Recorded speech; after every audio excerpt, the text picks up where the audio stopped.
નમસ્કાર દોસ્તો, વિડીયોમાં ફરી એક વખત તમારું સ્વાગત કરું છું.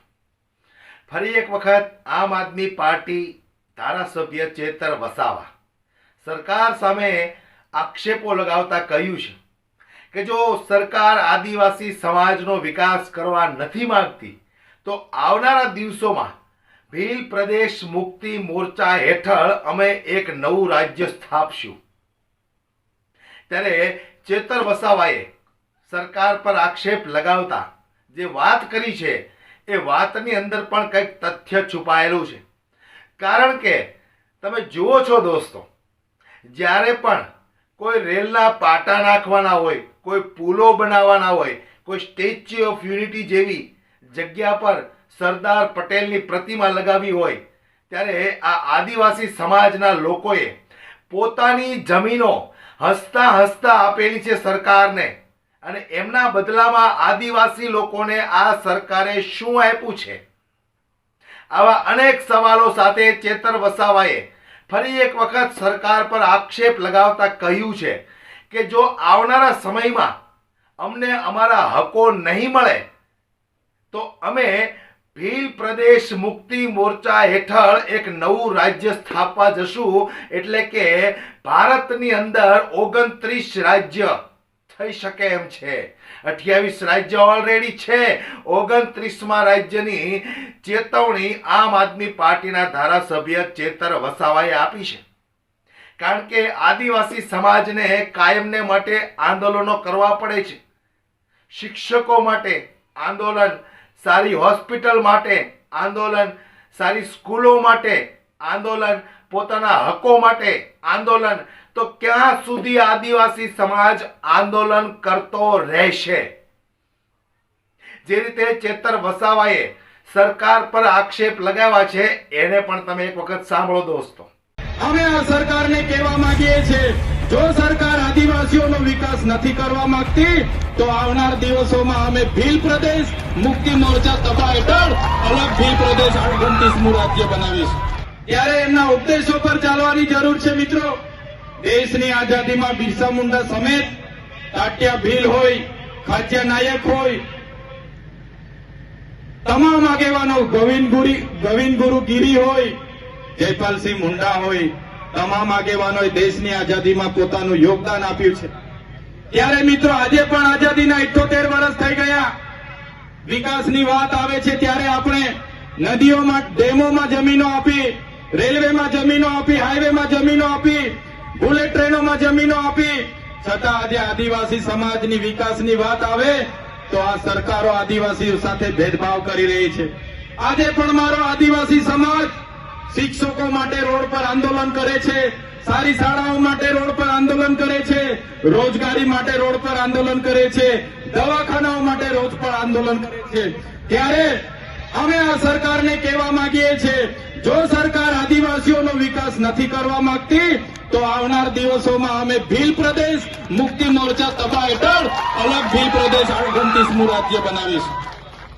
અલગ ભીલ પ્રદેશનું 29મું રાજ્ય અમને આદિવાસીઓને આબાદી જોઈએ અને એની રાજધાની આવનારા દિવસોમાં અમે કેવડિયા બનાવીશું. કોઈની બાપની તાકાત નથી કે અમને રોકી શકે. જે બિરસા મુંડાનો ઉદ્દેશ હતો, અબુમાં દિસુમ અબુમાં રાજ, આપણા દેશમાં, આપણા ગામમાં આપણો રાજ, આજે આ મનોવાદીની સરકારો આદિવાસીઓ સાથે ભેદભાવ કરે છે.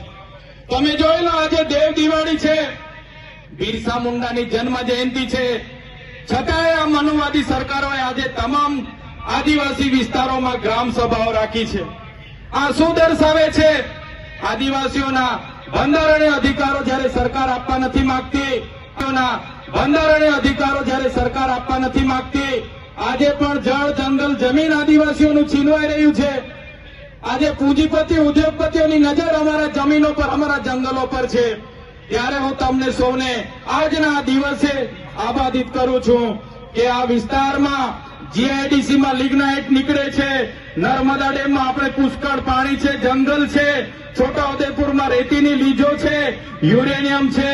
અને જો સરકાર આપણો વિકાસ નહીં કરશે તો આવનારા દિવસોમાં તૈયાર થઈ જજો. આ સરકારો પરથી આપણે 29મું રાજ્ય અલગ બનાવીશું અને એની રાજધાની કેવડિયા બનાવીશું.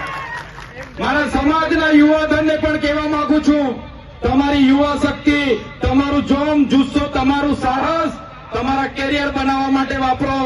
તમે ઉઠી બેઠા બાઇકો લઈને પ્રવાસમાં નીકળવાનું, પાર્ટીઓ કરવાની, જલસા કરવાની, નાચવાની, કૂદવાની, ચામધામની યાત્રા બંધ કરી દેજો. આ વડીલોને પણ હું આગ્રહ કરું છું, આવા રખડતા છોકરાઓને ઉભા કરી દો, એમને ભણાવો, ગણાવો, એમનું કેરિયર બનાવવામાં આપણે લગાડવું પડશે. જે લોકો આપણા આદિવાસી સર્ટી પરથી નોકરી પર લાગેલા છે, એ નોકરી કરનારા મારા સાથી મિત્રોને પણ હું બે હાથ જોડીને વિનંતી કરું છું. આદિવાસીના દાખલા પર આપણને નોકરી મળી છે, આપણને શિક્ષણ મળ્યું છે, ત્યારે આદિવાસીની અસ્મિતાનો સવાલ હોય, આદિવાસી સંસ્કૃતિ બચાવવાની વાત હોય, આદિવાસીની જળ જંગલ જમીન બચાવવાની વાત હોય, તમામ લોકોએ આવનારા દિવસોમાં એક મંચ પર આવવું પડશે અને તમને કંઈ થશે તે દિવસે આ ભીલ પ્રદેશ મુક્તિ મોરચો તમારી હાથે આવીને ઉભો રહેશે. હું ધારાસભ્ય બન્યો છું, સમાજના આદિવાસી દાખલા પરથી હું ધારાસભ્ય બન્યો છું.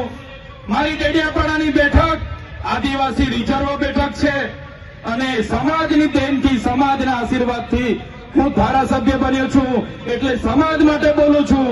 તે દિવસે મારી પાર્ટી મારા આદિવાસી સમાજ માટે બોલતા રોકશે, તે દિવસે પાર્ટીના ઝંડા અને પાટિયા સૌથી પહેલા ચૈતર વસાવા ઉતારી દેશે. એટલા માટે બીજી પાર્ટીઓમાં રહેલા નેતાઓને પણ કેમ છું, ટિકિટ ટિકિટ ટિકિટ ટિકિટ કરીને કેટલી સુધી ગુલામી કરશો? ટિકિટ તમે આપશે પાર્ટી, તમે ફોર્મ ભરશો, પણ જે દિવસે આદિવાસીનો જાતિનો દાખલો નહીં હોય તે દિવસે તમારું ફોર્મ પણ પાસ થવાનું નથી. એટલા માટે ઘણા લોકોને મારી વાત કડવી લાગશે. બેન્ડવાળા મિત્રોને પણ કેમ છું, આદિવાસી વિસ્તારોમાં 250 બેન્ડ છે. 250 બેન્ડના જે મેન છે રોકીસ્ટારના બેન્ડ પિન્ટુભાઈને પણ વિનંતી કરું છું, 1.5 લાખ રૂપિયા, 1,20,000, 1,30,000 આટલી બધી ફી લેવાનું તમે પણ બંધ કરજો. બહુ બધી રજૂઆતો આવે છે, એટલે બેન્ડવાળા મિત્રોને પણ વિનંતી કરું છું, માપનું ડીજે રાખજો, માપનું સાઉન્ડ રાખજો, માપના કલાકાર રાખજો, પણ આપણા લોકોને પોસાય એ ભાવ રાખજો. નહીં તો આવનારા દિવસોમાં આ વિસ્તારમાંથી બેન્ડ વાજા પણ અમે બહિષ્કાર કરીશું. મારા યુવાન મિત્રો, 11 વાગ્યાથી નાચવા પડો છો, 5 વાગ્યા સુધી નાચો છો, કૂદો છો. કુદરતની દેન છે આદિવાસીઓ પર. આખી રાત નાચશે પછી પણ થાકશે નહીં. પણ નાચવાની સાથે સાથે તમારું લક્ષ્ય શું છે, તમારો ધ્યેય શું છે, એ તમારે નક્કી કરવું પડશે. અને અહીંયા વડીલો, માતા બહેનોને પણ વિનંતી કરું છું, તમારો છોકરો આઈફોન લઈ માગે, KTM લઈ માગે, R1 લઈ માગે, જે પણ લઈ માગે, એને તમે પહેલા ભણાવો, ગણાવો, એને એની કારકિર્દી બનાવો, પછી એને તમે તમારી બાઇક લઈ આપવાની હોય, 4 વ્હીલ લઈ આપવાનું હોય તે કરજો. પણ આપણા બાળકોને શિક્ષિત કરવાની જવાબદારી આપણી બધાની છે. મિત્રો, આદિવાસીની પરંપરાઓ, આદિવાસીની સંસ્કૃતિ, આદિવાસીના રૂઢી પ્રથા, આદિવાસીની પૂજા વિધિ, હમણાં મહારાજે કીધું, ભગવાન એટલે કોણ? ભ એટલે ભૂમિ, ગ એટલે ગગન, વા એટલે વાયુ ને ન એટલે નીર. ભગવાન, જેનાથી માનવીનું જીવન અશક્ય છે, જેના વગર આપણે જીવી નથી શકતા, એ ભગવાનની પૂજા કરતો આદિવાસી સમાજ આવ્યો છે. એ પ્રકૃતિની પૂજા કરતો આદિવાસી સમાજ આવ્યો છે. આદિવાસી સમાજ આજે પણ સૂર્ય, ચંદ્ર, ગગન, ભૂમિ, પહાડ, પેડ, નદી, નાળાને પૂજનારો છે. આપણો માટણીયો દેવ, આપણી લીલીચારીનો દેવ, આપણો ગમાણ દેવ, વાઘ દેવ, હિમાલય દેવ આજે આપણે બધા ભૂલતા ચાલ્યા છે. પણ જે દિવસે આ બધું આપણે ભૂલી જઈશું, તમે આદિવાસી છો એ સાબિત કરવા માટે તમને અઘરું પડી જવાનું છે. યાદ રાખજો. આજે આદિવાસીઓ માટે દાખલા માંગે છે, સાબિતી માંગે છે, ત્યારે મારા તમામ વડીલો, યુવાનો, માતા બહેનોને વિનંતી કરું છું, નવી સંસ્કૃતિ, નવા રીત રિવાજો, નવી વિધિઓ આવશે, પણ આપણી જન્મની વિધિ, છઠ્ઠીની વિધિ, આપણી મરણની વિધિ, આપણી લગ્નની વિધિ અલગ છે. એ કોઈએ ભૂલવાની નથી.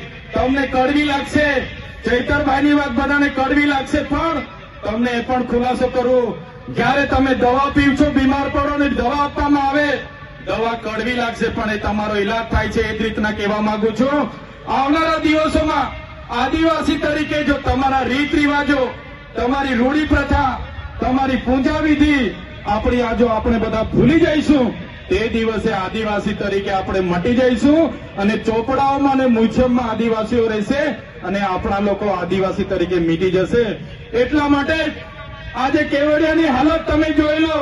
આવનારા દિવસોમાં માલ સામોટની હાલત થવાની છે, પછી ડેમ મોગરાની હાલત થવાની છે.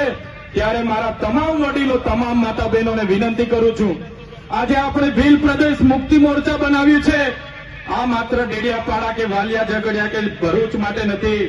ભીલ પ્રદેશ મુક્તિ મોરચામાં તમામ યુવાનો, કર્મચારી, વડીલો, માતા બહેનો, ધર્મ સંપ્રદાયના ગુરુ હોય, તમામ કર્મચારીઓ આમાં આ બેનર હેઠળ આવનારા દિવસોમાં ગુજરાત, મહારાષ્ટ્ર, મધ્યપ્રદેશ અને રાજસ્થાનમાં આદિવાસીઓની સંવિધાનિક અધિકારની લડત ચાલુ થવાની છે અને એના માટે બધાએ જનજાગૃતિ માટે આ મંચ પર આવવું પડશે. પાર્ટીઓ ભૂલીને, સંગઠન ભૂલીને, તમામ લોકોએ ધર્મ સંપ્રદાય બનીને ભૂલીને આ ભીલ પ્રદેશના મંચ પર આવવું પડશે. ત્યારે જ આવનારા ભવિષ્યમાં આપણે ભીલ પ્રદેશ રાજ્ય બનાવીને રહીશું. મિત્રો આજના મંચ પરથી કહીએ છીએ, અમે જ્યાં સુધી જીવીએ છીએ ત્યાં સુધી ભીલ પ્રદેશ માટે લડીશું અને પ્રકૃતિની દયા હશે, જીવતા જીવ ભીલ પ્રદેશ રાજ્ય બનાવીને આ ધરતી પરથી જઈશું. તમામ સાથી યુવાનો, અલગ અલગ જિલ્લાના પદાધિકારીઓ તમામ પોતાનો કિંમતી સમય આપીને અહીં આવ્યા છે. ત્યારે જ્યાં પણ મારા આદિવાસી ભાઈ બહેનો સાથે અત્યાચાર, અન્યાય થશે, જ્યાં પણ અમારા સંવિધાનીય અધિકારો છીનવા છે, જ્યાં પણ ખોટા આદિવાસીઓ અમારી જળ જમીન જંગલ પર તરાપ મારશે, કોઈ પણ ઉદ્યોગપતિ, પૂંજીપતિ અમારી જમીનો છીનવશે, તે દિવસે અમે આ મંચ પરથી કહીએ છીએ, અમારી પાસે રાખેલા પાલિયા, ધારિયા, તીર કામઠા અમે ઘરે શણગાર માટે નથી રાખ્યા. તે દિવસે અમે તાલિયા પાંધું. તો સીધી વાત છે, વર્ષોથી આદિવાસી સમાજ પોતાના હકો માટે લડતો આવ્યો છે, પરંતુ આ સરકારને જ્યારે આદિવાસી લોકોના વોટ જોતા હોય છે ત્યારે પ્રકાર પ્રકારના પ્રલોભનો આપી અને આદિવાસીના વોટ આ લોકો લઈ અને સત્તા મેળવી લે છે, ખુરશી મળી જાય છે. ત્યાર પછી આદિવાસી કોણ અને અમે કોણ, કંઈક સરકારની નીતિ વર્ષોથી આવી ચાલતી આવે છે. ત્યારે જોઈએ આવનારા દિવસોમાં આદિવાસી સમાજ સરકાર સામે મોરચો માંડે છે કે પછી શું થાય છે. હાલ આ વિડીયોમાં તમારું શું કહેવું છે દોસ્તો, મને કોમેન્ટ બોક્સમાં જરૂરથી જણાવજો. જય હિન્દ.